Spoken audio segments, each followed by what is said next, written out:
Assalamualaikum warahmatullahi wabarakatuh. Halo semuanya, perkenalkan nama saya Maftu Adifti Anggoro dari Manajemen Pendidikan Universitas Negeri Yogyakarta. Apa sih sekolah ramah anak itu? Pada era ini, masyarakat dituntut untuk semakin peduli terhadap perlindungan perempuan dan anak. Sebab perempuan dan anak dianggap rentan terhadap berbagai ancaman, mulai dari lingkungan yang membahayakan, kekerasan, dan sebagainya. Karenanya, pemerintah telah menginisiasi sekolah ramah anak atau SRA agar anak nyaman dan senang dalam belajar. Ciri-ciri sekolah ramah anak yaitu yang pertama, adil terhadap murid. Yang kedua, metode pembelajaran yang nyaman. Yang ketiga, proses belajar didukung media ajar yang memadai. Yang keempat, murid dilibatkan dalam berbagai aktivitas pembelajaran. Dan yang kelima, lingkungan kelas dan sekolah yang aman dan nyaman. Sekolah ramah anak merupakan istilah yang digunakan UNICEF atau Badan PBB yang membawai urusan anak untuk sekolah yang mendidik anak secara keseluruhan. Sekolah ini harus tidak membedakan anak berdasarkan gender, berperan aktif dalam pemenuhan hak dan perlindungan anak, mendukung partisipasi anak, serta menciptakan lingkungan yang positif secara psikologis dan emosional bagi anak.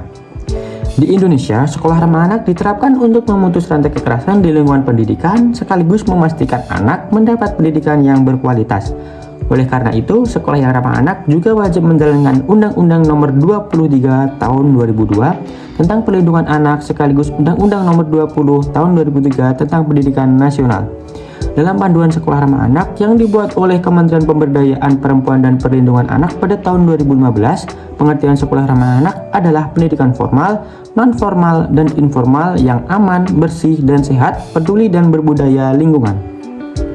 Selain itu, sekolah mampu menjamin memenuhi, menghargai hak-hak anak, serta melindunginya dari kekerasan, diskriminasi, maupun perlakuan salah lainnya. Program sekolah yang ramah anak juga harus mendukung anak berpartisipasi dalam pemenuhan hak dan perlindungan mereka di satuan pendidikan. Dalam panduan sekolah ramah anak dijelaskan bahwa tujuan kebijakan sekolah ramah anak adalah untuk dapat memenuhi, menjamin, dan melindungi hak anak. Selain itu juga memastikan bahwa satuan pendidikan mampu mengembangkan minat, bakat, dan kemampuan anak, serta mempersiapkan anak untuk bertanggung jawab kepada kehidupan yang toleran, saling menghormati, dan bekerja sama untuk kemajuan dan semangat perdamaian. Nantinya, satuan pendidikan diharapkan tidak hanya melahirkan generasi yang cerdas secara intelektual, namun juga melahirkan generasi yang cerdas secara emosional dan spiritual. Dari panduan tersebut, dapat kita jelaskan bahwa kebijakan sekolah ramah anak disusun karena melihat sebagian proses pendidikan selama ini masih menjadikan anak sebagai objek dan guru masih menjadi pihak yang selalu benar. Kenyataan ini mudah menimbulkan kejadian bullying di sekolah atau madrasah, serta menyebabkan bersekolah tidak selalu menjadi pengalaman yang menyenangkan bagi anak. Pembentukan dan pengembangan sekolah ramah anak didasarkan pada prinsip-prinsip sebagai berikut. Yang pertama yaitu non-diskriminasi, yaitu menjamin kesempatan setiap anak untuk menikmati hak anak untuk pendidikan tanpa diskriminasi berdasarkan disabilitas, gender, suku bangsa, agama, dan latar belakang orang tua. Yang kedua, kepentingan terbaik bagi anak yaitu senantiasa menjadi pertimbangan utama dalam semua keputusan dan tindakan yang diambil oleh pengelola dan penyelenggara pendidikan yang berkaitan dengan anak didik. Yang ketiga, kelangsungan hidup dan perkembangan yaitu menciptakan lingkungan yang menghormati martabat anak dan menjamin pengembangan holistik dan terintegrasi setiap anak. Dan keempat, penghormatan terhadap pandangan anak yaitu mencakup penghormatan atas hak anak untuk mengekspresikan pandangan dalam segala hal yang mempengaruhi anak di lingkungan sekolah.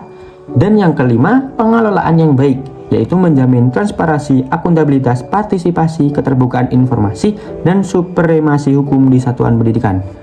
Baik, itu terkait apa sekolah ramah anak itu sudah saya jelasin. Semoga apa yang dapat saya jelaskan bermanfaat bagi kalian semua. Apabila ada kekurangan dan kesalahan, saya mohon maaf. Wassalamualaikum warahmatullahi wabarakatuh.